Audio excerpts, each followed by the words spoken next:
The whiskey that George Washington produced here under James Anderson's leadership as the distiller was a rye whiskey. It was 65% cornmeal, 60% cornmeal, 35% rye, and 5% malted barley. So in order to make a spirit, a distilled spirit, you have to cook these grains.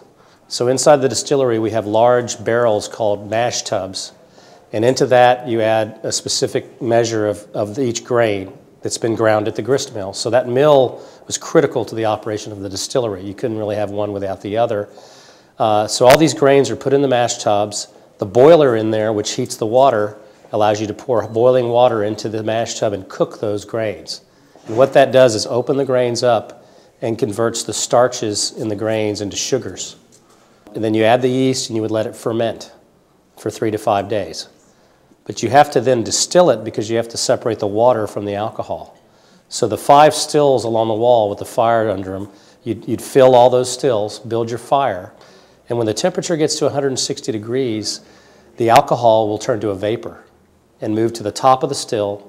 It'll go down that copper tube into what we call the worm tub, and the worm tub has a coil that goes through it. Now this is where the water from the mill race comes into play, because the other reason they built the distillery here is you need water to run into this building to cool the worm tubs. And so from the head race, we draw water. It comes right into the building.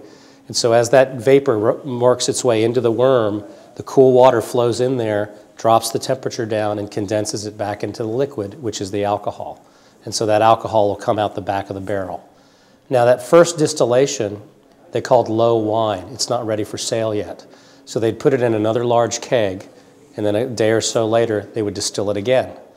And what that does is remove impurities and gets the proof up in the alcohol. So the second distillation was called common whiskey, and that was sold for 60 cents a gallon. George Washington at this site had 5 stills.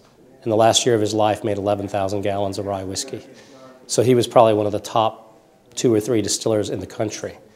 And today, this is the only place in America you can come and see the process as it was done in the 18th century. So it's very unique.